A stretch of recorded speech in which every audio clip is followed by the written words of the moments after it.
I froze as I read the message again. My brother's fiancée, along with her entire family, wanted to stay at my house for a week. At first, I thought it was a joke, a mix-up. But no, every word on that screen carried certainty. They assumed I would say yes. They didn't even ask. Seconds before opening the message, my morning had been normal. Coffee steaming on the counter, sunlight spilling through the blinds, the quiet hum of the city outside. I had plans, a week filled with small routines I cherished. Now everything felt off balance, as if the ground had shifted beneath me. I sank into my chair, staring at the screen. I wanted to text back immediately, to refuse politely, but my mind raced with doubt. What if they were offended? What if my brother was disappointed? I thought of him, my brother. Usually calm, fair, always the one who smoothed tensions. But he was away on a trip. That meant the storm would hit me directly. Alone. My phone buzzed. A call from her mother. I didn't pick up. Another. Her voice was sharp, pleading, insistent. "We're family," she said. "You can't just say no. It's not right." I shook my head, my stomach twisting. Family shouldn't feel like a demand. Family shouldn't make me afraid to set a boundary. I texted my brother anyway. "I don't think I can host them. My schedule is too full." His reply was short. "But it's family. Don't you think you should?" I swallowed, struggling to explain. "I want to spend time with them, just not here. I can suggest hotels, local attractions. I can help them enjoy the city. I just can't host them for a week." He paused. I imagined his frown. "All right," he said finally, "but maybe soften it. Don't make it sound like rejection." I nodded, though he couldn't see me. I sent the reply, polite, careful, thoughtful. I tried to give alternatives. I tried to be fair. Within an hour, the backlash came. Calls, texts, subtle jabs wrapped in polite words. "We thought family supported each other," one read. "So disappointing," said another. I wanted to scream, to explain, to make them understand that I wasn't refusing them as family, only refusing to disrupt my home and my life. That the words stuck in my throat. By evening, the house felt smaller. Shadows grew longer. The quiet that once comforted me now pressed against my ears. I felt isolated, caught in a storm I didn't ask for. Then came the message from my brother. "They're really upset. Maybe you should reconsider." I looked around my empty living room. The sunlight had faded. The house was silent. I felt a strange calm rise in me. I couldn't give in. I wouldn't give in. Not out of fear, not out of guilt. But yet I couldn't shake the feeling that this was only the beginning. That a week, a message, a simple no had triggered something bigger. Something that would test my patience, my resolve, and my understanding of family. I clenched my fists, feeling a quiet determination. I wouldn't be pushed. I wouldn't be silenced. I would find a way to navigate this, not with anger, not with revenge, but with truth, with boundaries, with justice in the quiet, firm way that leaves no doubt. As I set my phone down, the last text appeared. A single line, sharp, simple, almost casual. "We can't believe you would say no. You'll regret this." I felt my heart skip a beat. My stomach tightened. Regret? Me? For standing my ground? The room went silent again. But this time the silence was loaded, waiting, watching, promising. I knew the story wasn't over, not by a long shot. And in that quiet, I felt the first spark of something new. A promise to myself. A promise that boundaries would be respected, that fairness would win, and that one day, truth would speak louder than anger. But for now, I sat in my chair, the phone beside me, and the storm of family expectations raging quietly, just out of reach. And I waited. I sank into the couch, the weight of the day pressing down on me. My phone lay silent beside me, but the words from earlier still echoed. "You'll regret this." I closed my eyes, and the memories came flooding back. Years ago, life had been simpler. My brother and I shared everything. Saturday mornings were pancakes and laughter.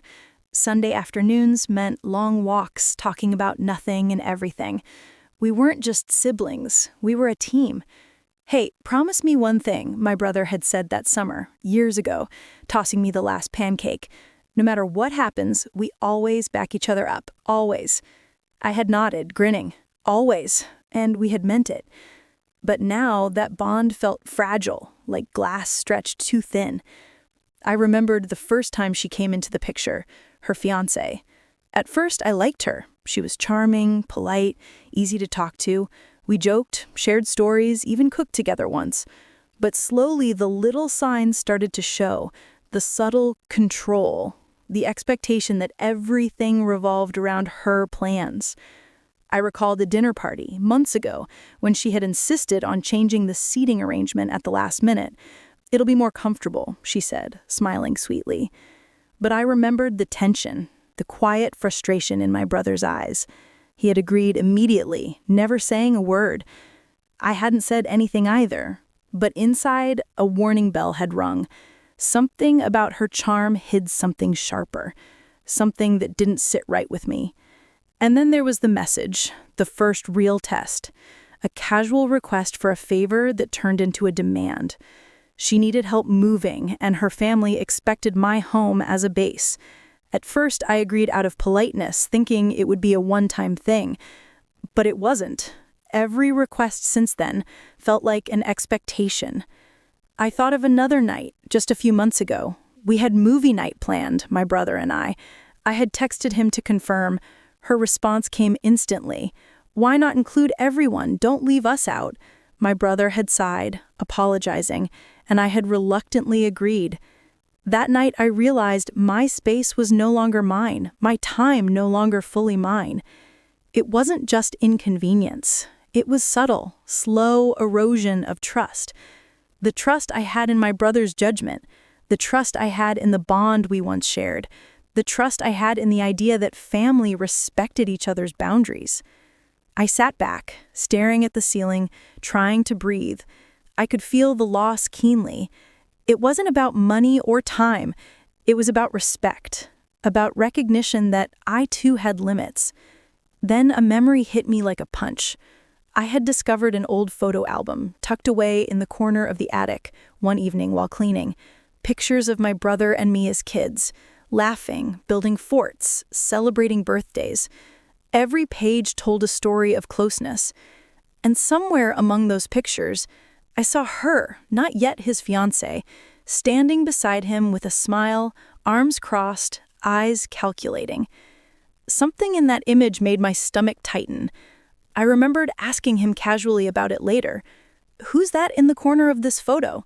"Oh, that's just someone from work," he had said, dismissively. "No big deal." But now I wondered, was it really no big deal? Or was that the first sign of the imbalance I hadn't noticed, the subtle shift that eventually led to her family assuming they could demand my space? My thoughts spiraled further. Every favor, every unexpected visit, every polite request that hit a sharper edge, they weren't accidents.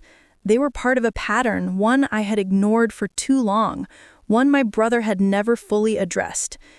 I felt a quiet fire rise in me. The betrayal wasn't about the house. It wasn't about a week of inconvenience. It was about recognition, about boundaries that had been ignored, promises that were quietly broken. And then, as if on cue, my phone buzzed. A new message from her mother. But this one wasn't a complaint. It was a photo. A family gathering, recent, smiling faces, laughter frozen mid-moment. And there, subtly, I noticed something in the background. My brother, eyes downcast, not participating, almost invisible. I realized then he had been trying to protect me all along. He had said little because he was caught in the middle. He hadn't expected this week to explode into a battle over space and respect.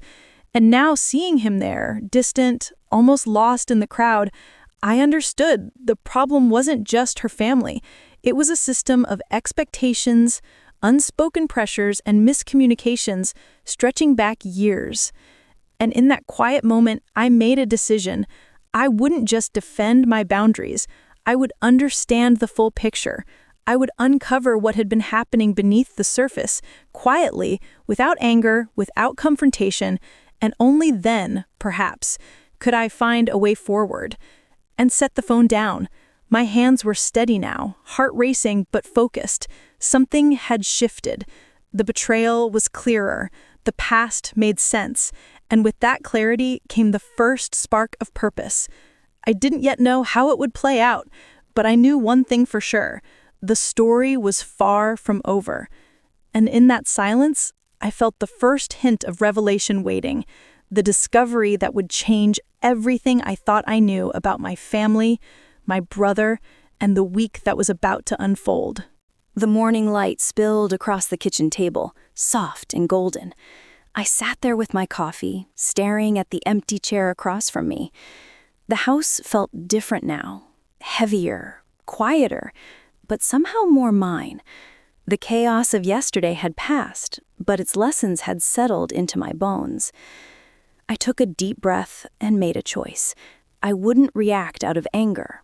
I wouldn't lash out. I would act with purpose.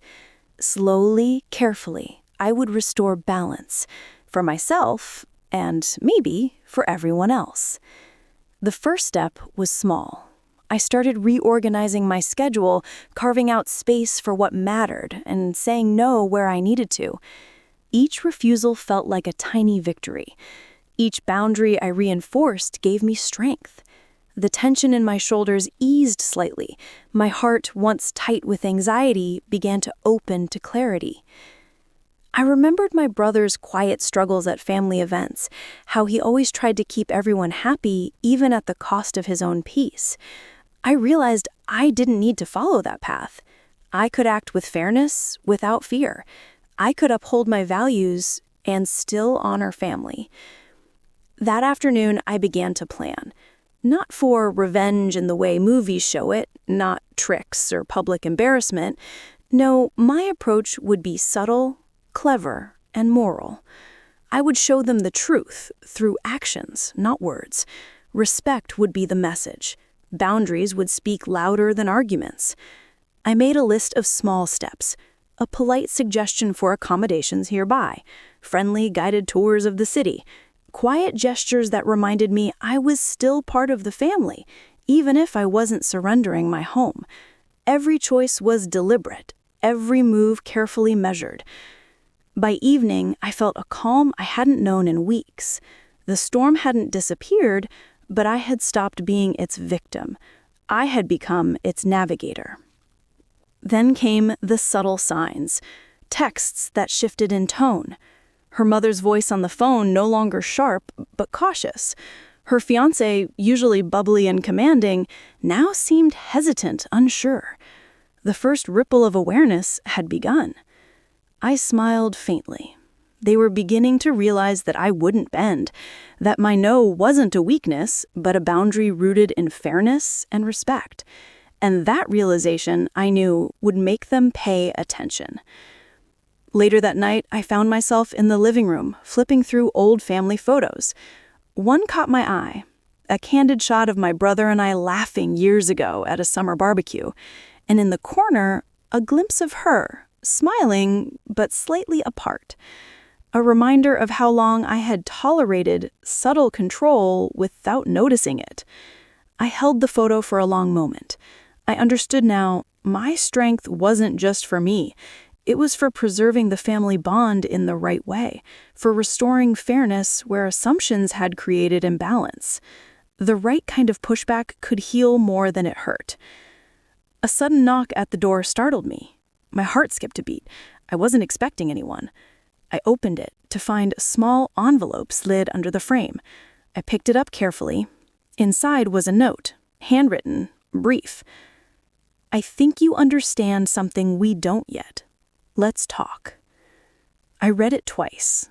A chill ran down my spine, but it wasn't fear. It was the spark of awareness. They had sensed the shift. The tide was turning. I looked around my home, familiar and comforting in its quiet light. My mind ran through possibilities. I didn't need confrontation to teach a lesson. I didn't need anger to restore respect. But I could act, carefully, purposefully, and morally. And soon they would understand, through their own eyes, not mine, that my boundaries weren't negotiable. As I closed the door behind me, I felt a surge of quiet triumph. The first step had been taken. The storm hadn't ended, but it had changed. I was no longer waiting to be hit by it. I was ready to guide it. And in the stillness, I realized something important. The next move wouldn't just reveal the truth to them. It would reveal my strength to myself. The envelope remained in my hand, the message clear, the path forward sharp. And the feeling that had begun as quiet resolve now became determination. A moral, clever plan was forming, and very soon the family would begin to see the consequences of assumptions, of entitlement, and of ignoring boundaries. The night stretched on, calm but charged. I placed the envelope carefully on the table and walked to the window, looking out at the city lights. Somewhere in that glow, the story was unfolding. I just had to wait, watch, and act when the moment was right. And then, just before sleep, I thought it. The week ahead wasn't just about hosting or refusing. It was about justice in its simplest form: fairness, respect, and clarity. And I would make sure it reached them quietly, inevitably, and wisely. The front doorbell rang, sharp but calm, pulling me from the quiet hum of the evening. I opened it to find her standing there. My brother was somewhere in the background, waiting quietly. Her expression was careful, a mixture of frustration, guilt, and uncertainty. "Can we talk?" she asked softly. Not a demand, just a request. I nodded and stepped aside. "Sure, come in." We sat in the living room. The sunlight had faded completely, replaced by the warm glow of the lamps. Silence stretched between us for a moment, heavy but measured. I let her speak first. "I didn't realize... I didn't think you'd react like this," she said, voice low. "I thought family just does these things for each other." I leaned back, keeping my tone calm. "I understand that. But assuming something doesn't make it right. You didn't ask. You expected. That's the difference." Her eyes flicked down. I guess I thought it would be easy. Everyone says yes. And I didn't stop to think about what it meant for you." "You mean you didn't stop to consider me?" I corrected gently. "It's not about the favors or the visits. It's about respect, boundaries, trust." She nodded slowly, the tension in her shoulders softening. "I see that now. I really do. But I didn't know how to say it differently.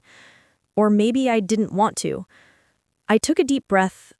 It's not too late to do the right thing. To start acknowledging each other as equals, not just as family obligated to comply. That's what matters. She looked at me then, her expression shifting. Guilt was there, yes, but also realization. I've been selfish, and I didn't realize how much pressure I put on you. I thought it was normal. It felt like an invasion, not because I don't care. I do. I care about you, about him, about all of us.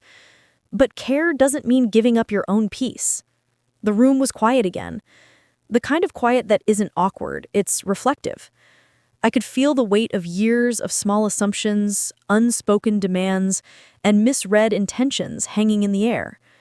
She finally exhaled, and the change was subtle but clear. I never wanted to hurt you. I just didn't understand. I nodded, and now you do. That's why this matters more than any argument, any upset, or any expectation. Understanding each other is what keeps family strong. Her face softened further. I think I've been blind. And maybe I pushed my family too hard, too fast. I can see that now. I'm not looking for apologies. I just want honesty, respect, awareness. That's all it takes. She paused, absorbing my words. Then she looked directly at me. You didn't think you'd hold your ground like this. You really made me see things differently. I allowed myself a small smile. Sometimes quiet is louder than shouting. Sometimes calm is stronger than anger. I didn't want to fight. I wanted clarity. A long pause settled between us. Then she nodded, almost imperceptibly. I think we can try again. Not just pretending, but really seeing each other. I want to make it right. And in that moment, I realized something profound. The confrontation wasn't about assumptions and expectations. Her expression shifted again, this time tinged with admiration. Not for me personally, but for the clarity and strength I had shown. I didn't know you had this much presence. I thought you'd just give in. I respect that. The emotional shift was subtle, yet undeniable. I felt it too. A release of tension, a lifting of a weight I hadn't realized I was carrying. The storm hadn't ended completely, but its power had changed. It had become constructive, not destructive. She finally stood, a quiet acknowledgement in her eyes. Thank you. For showing me another way. For standing firm. Without hurting anyone. I stood as well. Boundaries aren't about hurting people. They're about fairness. That's all I wanted you to see. As she left, the door closing softly behind her, the room felt lighter. The confrontation had ended, yet the impact remained. Not anger, not resentment, but understanding, respect, balance. And I knew, with certainty, that the story wasn't over, but the next chapters would be different, stronger, fairer, rooted in truth. And somewhere in that quiet after the storm, I felt the first real sense of triumph, not over anyone, but over assumptions, over fear, over the imbalance that had existed for too long. This was more than a confrontation. It was a turning point, and everyone involved, including her, would feel it in the most powerful way possible. The next morning, I sat by the window, sunlight pouring across the floor. The house was quiet, but my thoughts were alive. Yesterday's conversation replayed in my mind, each word lingering like a soft echo. I knew I had to uncover the full truth, not just assumptions, not just feelings, but the reason behind all the tension. I called my brother first. He arrived quickly, looking tired but calm. He poured himself a cup of coffee and we sat across from each other. I need to understand everything, I said. Not just what happened now, but all of it. Why they pushed so hard. Why it felt like control rather than request. He sighed, looking at his hands. I suppose it's time you knew. I should have said something earlier, but I didn't want to cause drama. I nodded, urging him silently to continue. It started long before the engagement, he said slowly.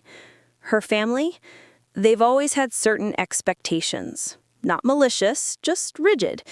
They believe family always accommodates, always prioritizes them.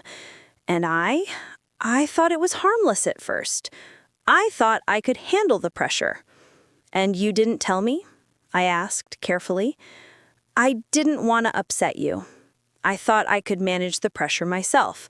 I thought saying yes quietly would keep the peace. I leaned back, processing. So all the demands, the assumptions, the subtle pressure, It wasn't personal against me. It was fear, tradition, misunderstanding. They assumed family meant automatic acceptance, and I had interpreted it as disrespect. Why the week-long visit request?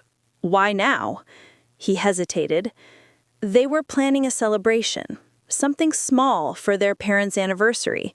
They wanted everyone together. They didn't think about the impact on you. They thought I could convince you. I stared at him, surprised. No cruelty, no intention to hurt, just misplaced expectations. So it wasn't about me refusing, it was about them not knowing how to ask, I said quietly. Yes, he admitted. And yes, it hurt that you stood your ground. I should have prepared them better. I should have explained. I closed my eyes, letting the emotions settle. Shock had faded, frustration lingered, but it softened. I realized I had gained more than clarity. I had gained understanding. The betrayal wasn't personal. It was human. Then came another realization. I thought of her fiancé. She had tried to do the right thing in her way, even if clumsy. She hadn't wanted to hurt me. She had assumed, misunderstood, pressed where she didn't need to. The guilt and regret I had seen yesterday were genuine. I felt a strange mix of sadness and relief. All the tension, all the anger, all the assumptions were built on miscommunication and unspoken pressures. The storm had been unnecessary, but the lessons it carried were invaluable. I took a deep breath. Here was the choice I had to make.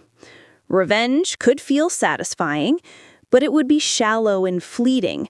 I could let resentment linger, let the memory of tension define the relationship. Or I could choose something harder, something better, forgiveness and guidance, a quiet moral victory rather than a public triumph. I made my decisions slowly, deliberately.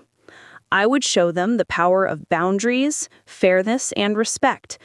I would teach through example, not punishment. I would maintain my peace and invite understanding. Just then, my phone buzzed. A message from her. "Can we talk again? I want to make this right." I read it twice. My heart lifted, but I didn't respond immediately. I let the moment hang, a silent pause for reflection. She wanted reconciliation, but the choice to trust her, to forgive, and to teach the lesson gently rested entirely with me. I looked around my living room. Sunlight caught the corner of an old photo frame. A snapshot of my brother and I as kids. I smiled faintly. The bond was still there, resilient. The relationships hadn't been lost, only challenged. And now, with truth and understanding, they could grow stronger than before. Yet the quiet tension remained. The cliffhanger of human emotion, the choice, lingered in the air. Would I respond with immediate acceptance? Or would I let her reflect further, showing that respect and patience were part of the lesson? I didn't rush. I sat in calm, letting the warmth of clarity fill the room. The truth had been revealed, the mistakes understood, the lesson ready to unfold. And in that quiet moment, I realized the week ahead wasn't about hosting anyone. It was about healing, about fairness, about restoring trust without resentment. I didn't move my phone yet. The message sat there, waiting. My choice was poised, balanced, moral, and it would define not just the outcome of this family storm, but the strength of my own character. The decision wasn't easy. It wasn't dramatic. It wasn't loud, but it was powerful. And the story hung there, waiting for the next move, waiting for the quiet justice of understanding to play out. The morning light was softer than usual, spilling through the blinds and painting warm stripes across the floor. My phone sat beside me, the message still unread. I had made my choice yesterday, the choice to respond not with anger, not with punishment, but with fairness, clarity, and calm. I typed slowly, carefully. My words were honest, gentle, and firm. I understand now. I see the misunderstanding, and I forgive it. Let's approach this as a family, with respect and awareness. I'm not saying no out of resentment, only to preserve balance. I hope you can understand. I hit send and felt a weight lift from my shoulders. The tension that had been building for days, weeks even, began to dissipate. Not suddenly, not dramatically, but steadily, like the tide retreating to reveal a calmer shore. Later that afternoon, my brother joined me in the living room. He leaned back in his chair, the corners of his mouth lifting slightly. "You handled that well," he said quietly. "Better than I ever could have." I shrugged, though I felt the truth in his words. It wasn't about handling them. It was about handling myself, keeping my boundaries, being honest, and letting them see the truth without anger. He nodded, thoughtful. "They'll remember this. You've shown them more respect than they realized, and they'll learn from it, quietly, in their own way." As the day went on, subtle shifts began to appear. Texts from her were careful, appreciative, reflective. My brother's fiancée sent a small gesture, a box of homemade cookies with a note. "Thank you for your patience and for showing me another way to be part of family. I hope we can start fresh." I held the note in my hands, smiling softly. The gesture spoke louder than any confrontation ever could. It wasn't about proving a point or claiming victory. It was about truth settling into understanding, about boundaries respected, and about quiet lessons learned. That evening, I stepped outside in the yard. The air was crisp, carrying the faint scent of blooming flowers. I noticed the old swing set at the edge of the lawn, the one my brother and I had played on as kids. I pushed it gently, watching it sway, feeling a connection to the past. The swing moved slowly, in rhythm with the peace that had returned to the home. I thought of the years lost to assumptions and miscommunication, of the tension that had clouded simple joys. And yet I also thought of the future, a future where honesty and respect replaced silent resentments. I sat on the swing and let it rock gently. The motion was calming. I imagined her family learning the same lessons, seeing respect and patience, realizing that boundaries didn't mean rejection, and understanding that fairness and honesty create stronger bonds than blind expectation ever could. For the first time in days, I felt fully present. The storm had passed, not in a dramatic confrontation or dramatic gestures, but in quiet clarity, moral balance, and shared understanding. Later that night, I wrote in my journal, a habit I'd kept since childhood. I described the week, the conversations, the letters, the lessons learned. I wrote about boundaries, fairness, and the quiet power of standing firm without bitterness. I wrote about trust rebuilt and relationships renewed, slowly but surely. I closed the journal, feeling a deep sense of closure. There was no lingering anger, no desire for revenge. The lesson had been delivered, the understanding earned. The family bonds were intact, stronger in their honesty than they had been in years. Before bed, I placed the note from her fiancé in a small wooden box, along with a few photographs of my brother and I as kids. It was symbolic, a container of lessons, memories, and reconciled hearts. A reminder that growth often comes from patience and moral strength. As I stood by the window one last time, looking out at the quiet street, the city lights twinkling softly, I felt a calm certainty. Life had tested my resolve, my patience, and my honesty, and I emerged not just unbroken, but wiser, stronger, and at peace. I whispered to myself, softly, almost as if sharing it with the night. Boundaries respected, lessons learned, hearts healed. And in that moment, with the swing swaying gently in the yard and the soft glow of the city around me, I felt the story reach its quiet, perfect balance. Sometimes justice doesn't roar. Sometimes it simply breathes. And in that quiet breathing, I knew everything had been set right.